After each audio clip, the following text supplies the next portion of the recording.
There's a question I did not think I would be asking or discussing on August 19th, 2025, a week or so away from the start of the SEC football season, just a few days away from the start of week 0 in college football in 2025. Auburn has how many national championships? If you thought you knew the answer, you thought wrong. Unless you woke up early this morning and you discovered that Auburn is changing its tune on that subject. Auburn has decided to not be so conservative. Auburn, of course, is a very conservative institution of higher learning. It's also been very conservative in celebrating its own football history in many, many ways, most notably in how many national championships it claims, it honors, it celebrates. Well, Auburn just went from, depending on who is doing the counting, from 2 to 9. It is now the official position of Auburn University Athletics, according to Athletics Director John Cohen, that Auburn will recognize, honor, and celebrate 9 national championship football teams through the years, going all the way back to 1910. We're going to get into the details in a moment. But first of all, kudos to Jason Caldwell from 24/7 Sports, Auburn Undercover, Justin Hokanson from Auburn on 3. They broke the story this morning that Auburn has this in the works, and they got a statement from John Cohen.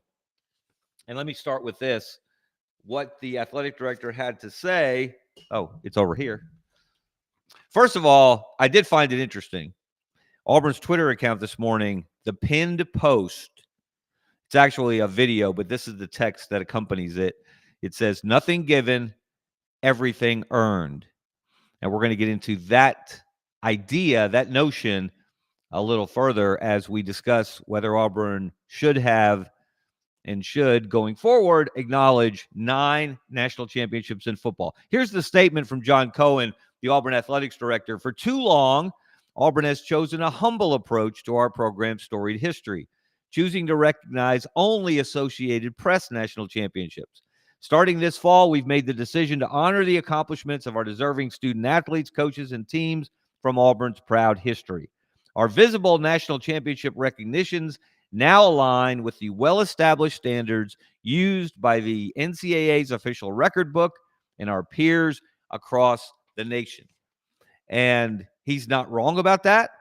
That is the way that many other schools do recognize their own national championships, because someone, somewhere, at some time, some official, and you can quibble with the word official, but some official elector organization that awards national championships decided that Auburn was the national champion for a particular year that until now Auburn has not really embraced. So let's get into it. Let's start with Auburn's no-brainer, no-doubter national championships. Everyone thinks of Auburn as having 2 natties in that regard. 1957, the undefeated season, Coach Ralph Shug Jordan, whose name, of course, is on the stadium, one of the greatest gentlemen who ever coached in college football, served in the United States Army during World War II, was there at D-Day. If you have any question about Ralph Shug Jordan's credentials as a man. He was the head coach when Auburn went undefeated. As I said, 1957, they were awarded the Associated Press National Championship. They won the SEC that year. No dispute, no debate, no doubt Auburn was the national champion that year. And then in 2010, we all saw it. We witnessed Cam Newton, the one-man wrecking crew, just wreaking havoc throughout the SEC, in the SEC championship game against South Carolina, and then in the national championship game, the BCS national championship game against Oregon, 14-0, 8-0 in the SEC. Gene Chizik was the head coach. That was a unanimous title. There is no dispute whatsoever about who was the best team in the country that year, because it was led by the best player in the country. And we're going to talk about Cam Newton in a little more detail, because Auburn has decided to add another honor, well-earned and well-deserved, to his resume. So those are the no-doubters. Those are the ones that when you went into Jordan-Hare Stadium for years and years and years, Those were the years that were recognized in the stadium. Those were the ones they highlighted in the media guide. But there were a couple of others, 3 others to be precise, that I dubbed them, well, national champions, if you insist. And Auburn doesn't, in the going back as recently as their 2024 football media guide, they, in the separate section they have for national champions, they recognize 57, they recognize 2010.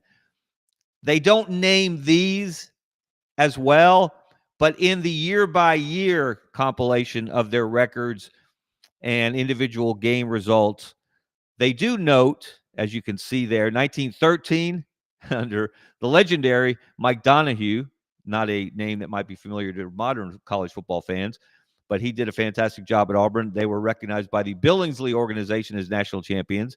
Then again in 1983, and this one is somewhat controversial, obviously. Everyone remembers Miami went into the bowl games with a loss, as Auburn did. Miami was ranked number 5. They beat Nebraska, which was considered one of the greatest teams of all time.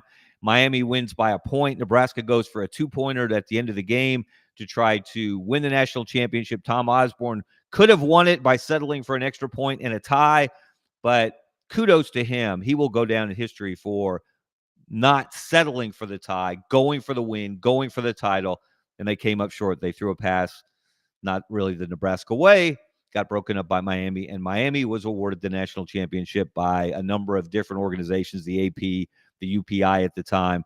But Auburn was named national champions in 83, and that was Bo Jackson as a sophomore, Pat Dye, the head coach. The New York Times computer rankings had Auburn as the national champion, and a couple of other organizations as well. And then in 1993, we all remember how Terry Bowden burst on the scene.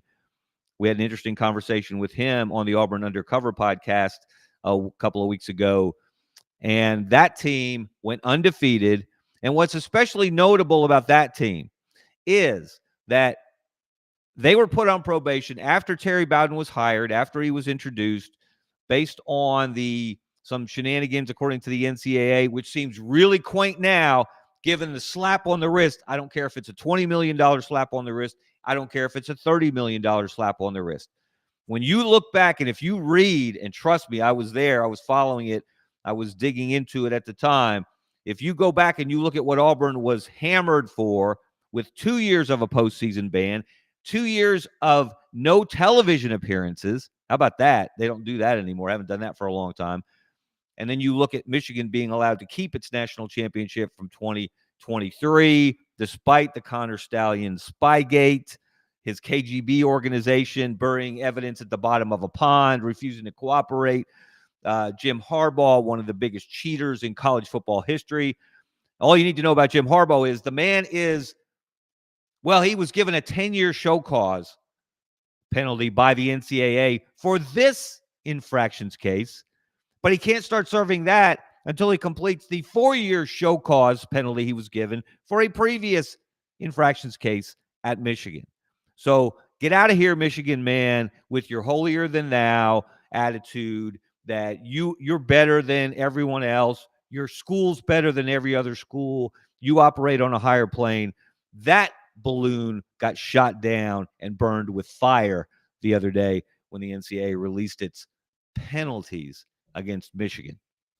But I digress. That 1993 Auburn team was fantastic. And what really set it apart was it was not allowed to play in the SEC championship game, but Auburn can certainly claim that it was the best team in the SEC that year because it beat the SEC West champion, Alabama, and it beat the SEC East champion, Florida. And, of course, Alabama and Florida did play in the national championship game. That was the second and final SEC championship game here in Birmingham at Legion Field, and Florida beat Alabama on that occasion. So Auburn was clearly the best team in the SEC. And if you were the best team in the SEC, you could make a claim for national champions. So Auburn has kind of, sort of recognized those 3 teams, which, if you're counting, that would give them 5. But they're not stopping there under John Cohen.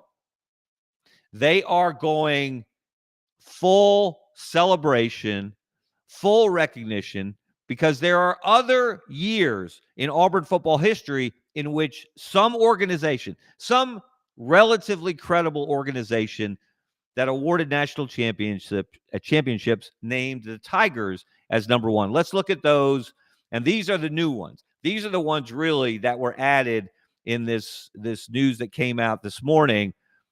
I could say on further review, Auburn is going to recognize 1910, a 6-1 season under Mike Donahue. I think they were undefeated in their conference that year, didn't give up a point, and their only loss was to Texas, which was not in the conference that Auburn was in at the time. In 1914, another undefeated season under Mike Donahue. They were conference champions that year as well. In 1958, which would have given Sugar Jordan back-to-back titles, they were awarded a national championship by at least one, maybe more than one outfit that year. LSU was given the AP national champion that year. LSU and Auburn did not play, unfortunately. There weren't as many SEC games back then. And then the one that a lot of people still remember, of course, 2004. This was the year that really sparked the move that led us to a college football playoff. When USC started the season as number one and went undefeated. Oklahoma started the season at number 2 and went undefeated. Auburn started the season at number 17 and went undefeated. And because you had a BCS championship system, you could only put 2 teams in the BCS championship game. And Auburn actually late in the season tied Oklahoma for number 2 in the BCS. But in the final accounting, Oklahoma got the number 2 spot according to the polls and computers that were used at the time in the BCS, and Auburn was on the outside looking in. Auburn went to the Sugar Bowl, beat Virginia Tech, which I remember distinctly. I was not able to cover that game, which I normally would have, because my wife was about to give birth to our second son, Cannon.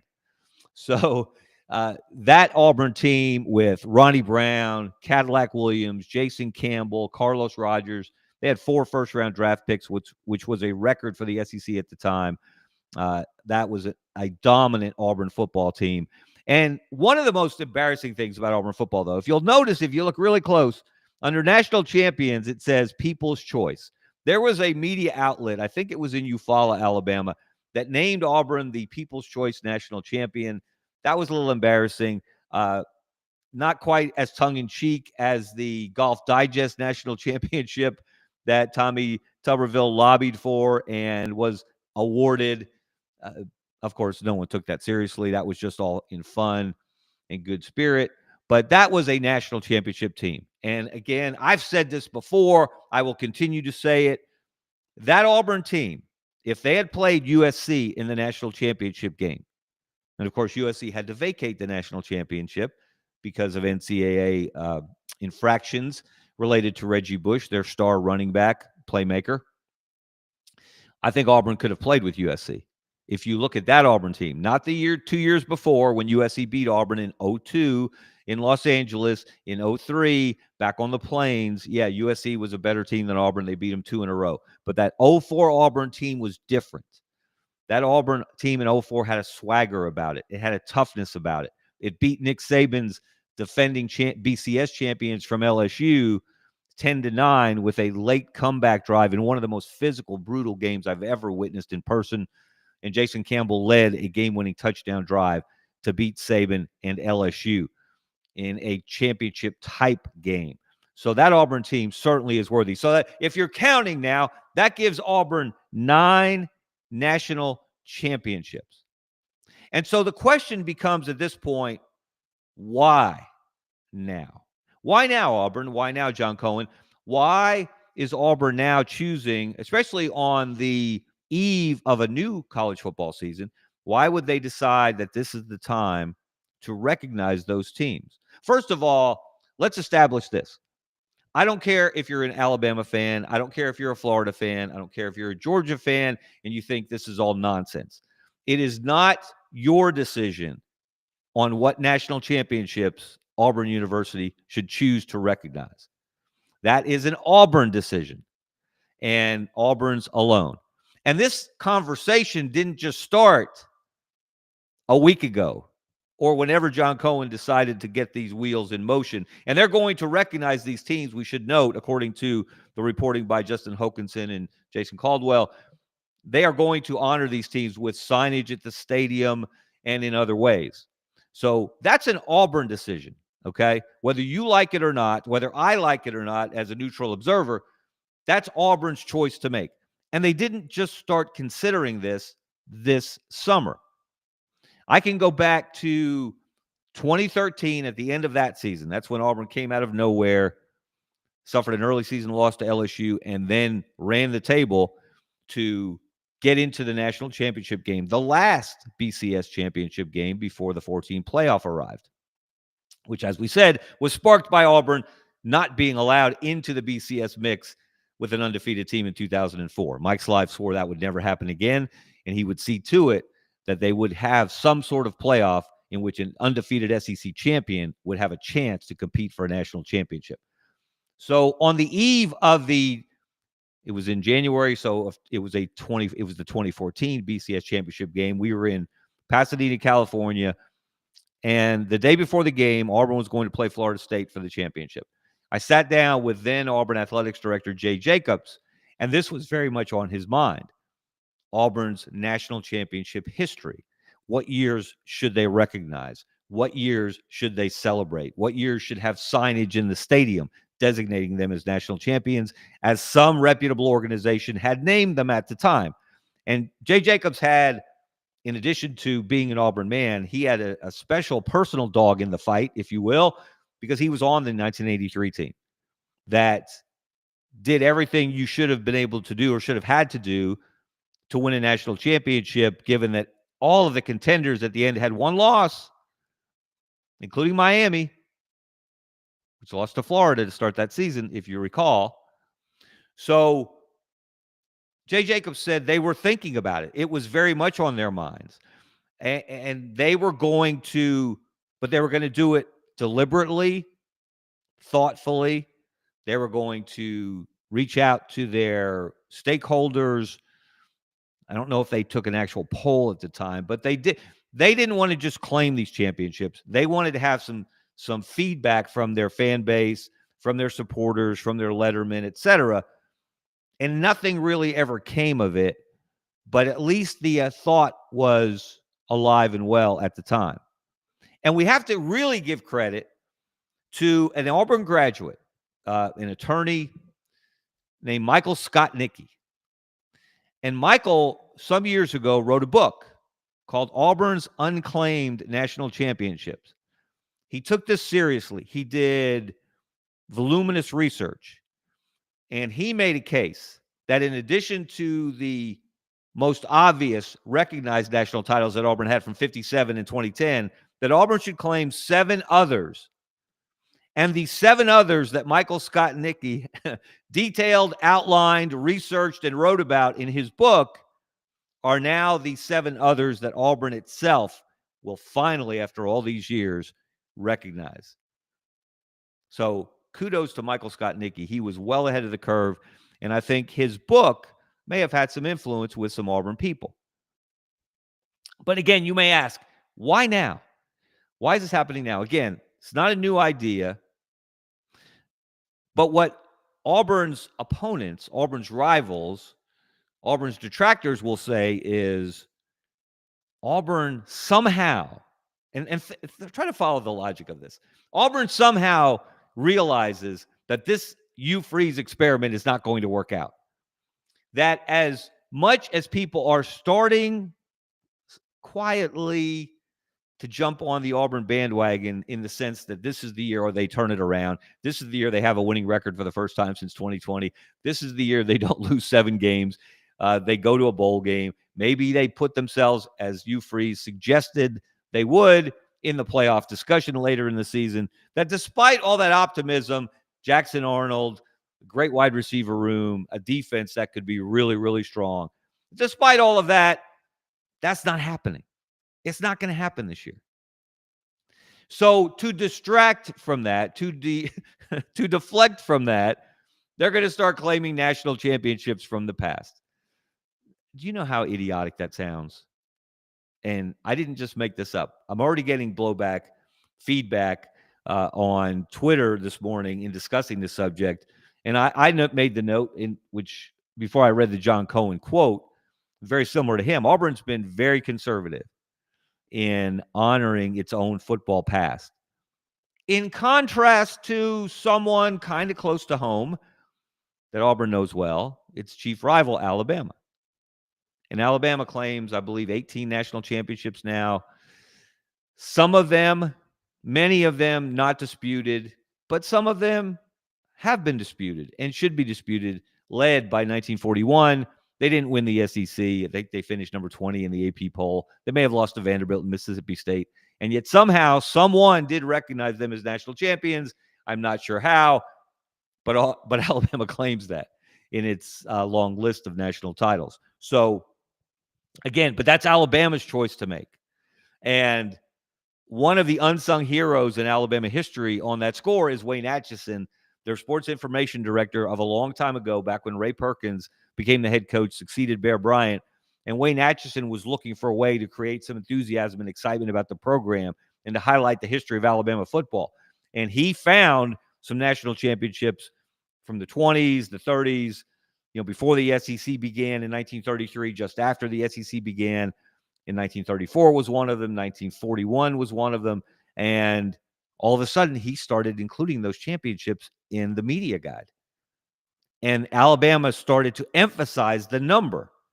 And all of a sudden, they go from 6 to 12. And then they go from 12 to 13 and 13 to 14, et cetera, et cetera, et cetera. And Nick Saban wins 6, and Gene Stallings won 1. And now that number just resonates. So, but that was Alabama's choice to make, just as it is Auburn's choice to make. And in another, and so it's kind of hypocritical, especially if you're an Alabama fan and you want to poke fun at Auburn, which is, again, you wake up wanting to do that. That's natural. That's what rivalries are all about. But this is probably not the hill to die on. It's probably not the area where you really want to jump on the bandwagon and say, look at little brother trying to be like big brother Alabama and claim more national championships. Let's be clear. In every year that Auburn's going to recognize, some relatively legitimate organization named them the national champions after that season. They didn't do it 50 years later. They didn't do it 100 years later. 1910 was the earliest one on this list that they're adding. It was done at the time. And there were a lot of people recognizing national champions at the time. And you could say some were more legit than others. The AP, of course, didn't start until 1936. Most people look at that as the gold standard until we got to the BCS championship era in 1998. And then we graduated to the 14 playoff and now a 12-team playoff. So it is more legitimate than ever. It's more difficult than ever to win a national championship. Obviously, you don't have 3, 4, 5, 6 different teams earning recognition from 3, 4, 5, 6 different organizations the way you did back in the day. But hey, that's college football history. It's messy. It is controversial. It's not clean. It's not. I'm with you, Carol. I see, especially the 83 and long time overdue, especially the 83 and 04 teams. Look, 83, I was in graduate school at the University of Florida. The very first college football game, college football game I ever went to. And for those of you who don't know my background, I grew up in Pennsylvania, graduated from high school there before I moved south with my family, and ended up going to Troy State instead of Penn State, where I was enrolled to go to school. And I went to graduate school in journalism at Florida. And I was there in 1983, that 83 season, in the stands in Florida Field at the time. It wasn't the Swamp yet. It wasn't Ben Hill Griffin Stadium yet. It was Florida Field. And the first game of the year, Miami came into Gainesville and got spanked by Charlie Pell and company. And that was Miami's only loss. And then they went on, as I said, to beat Nebraska in the national championship game, an incredible Orange Bowl. So they had a loss, though. Auburn had a loss to Texas that year. Texas had a loss. All the top contenders had a loss. But Auburn and Miami, among the top contenders, were the only ones that won their bowl game.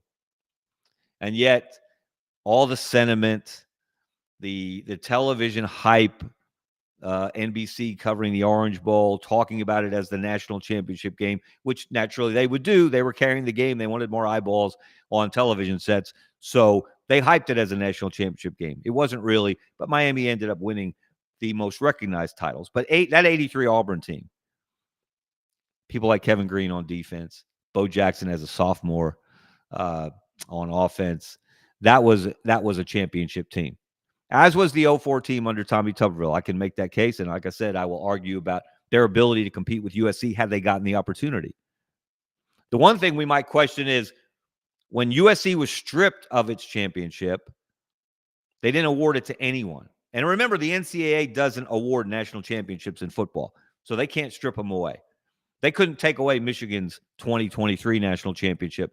They could have vacated some victories had they chosen to do so before news broke about Connor Stallions during that season and his Spygate operation, his little KGB band of ne'er-do-wells out videotaping signals at different games. Stallions himself on the sideline. They acknowledged that at a Central Michigan game to gather intel on the signs of Michigan State, which, of course, Michigan would play later in the season. But the NCAA doesn't award championships. The AP does. Now it's the college football playoff that awards the national championship. So it's just a different world, but that's college football. That's what we love about it. That's why things like this insane trial balloon that the Big Ten just floated. 2014 playoff? What about a 2018 playoff? Me being occasionally a conspiracy theorist, because I've seen some conspiracies come together, and I've put some conspiracies together in my time as a reporter. Isn't it interesting that all of these national college football reporters reported on this trial balloon by the Big Ten to expand the playoff 16? Forget about 16. Let's go to 24. Oh, no, wait. What about 28? Maybe we should go to 28. Maybe the SEC and the Big Ten should be guaranteed 7 playoff spots. And if you get to a playoff in which the 7th place SEC team and the 7th place Big Ten team are allowed into the playoff, you might as well put a stake through the heart of college football. Because one of the things we love about this messy, untidy, controversial, chaotic sport is the fact that its regular season matters more than any other regular season in any other sport.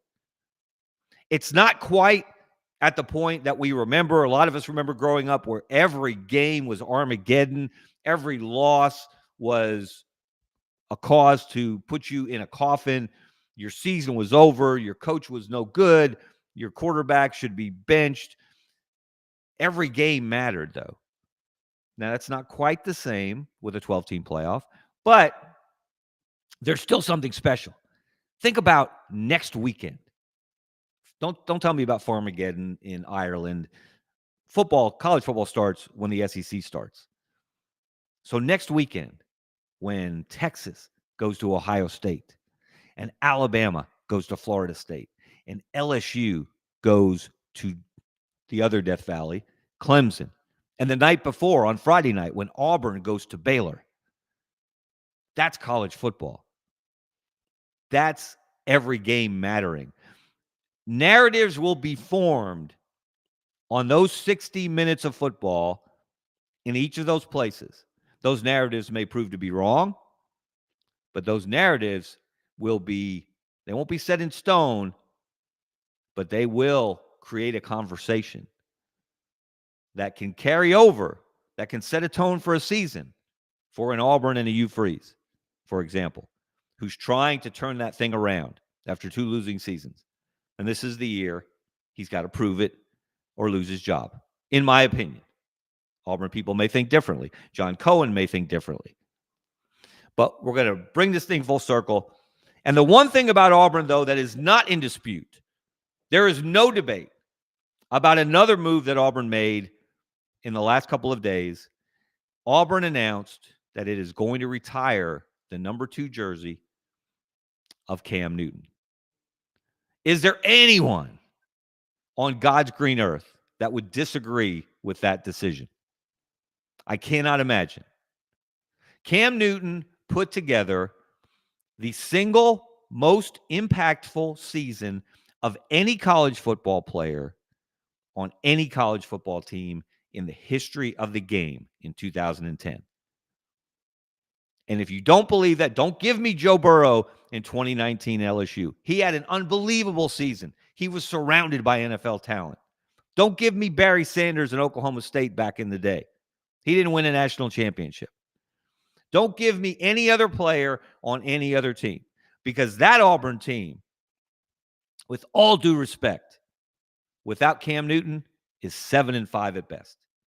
Because that Auburn team with Cam Newton had to go to the wire and come from and lead a late touchdown drive, a late field goal drive to beat Kentucky in Lexington.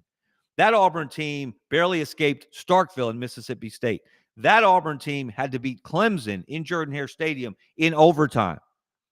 And that Auburn team put itself in a 24-0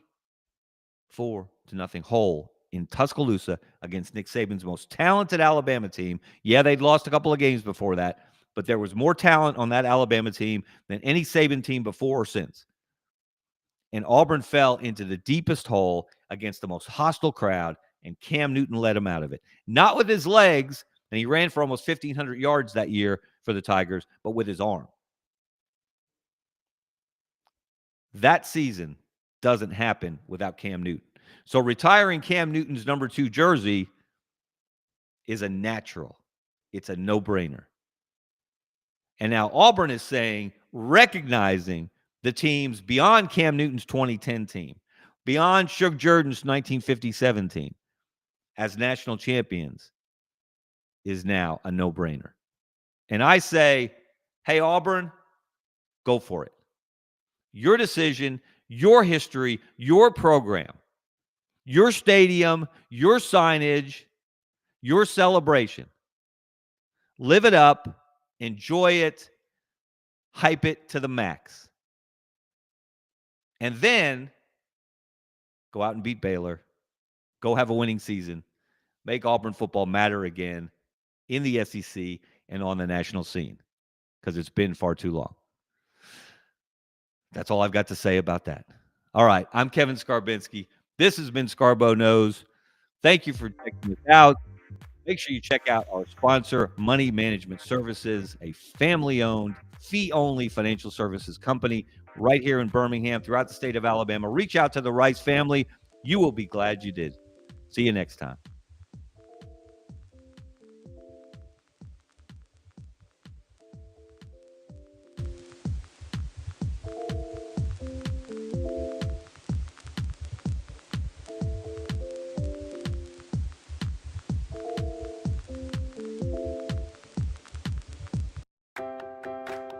Since 1992, Money Management Services in Birmingham has provided individuals and business owners with trusted, fee-only financial advice. We're more than advisors, we're your financial family. From retirement planning to tax strategies and estate planning, our team builds personalized wealth management plans tailored to your life.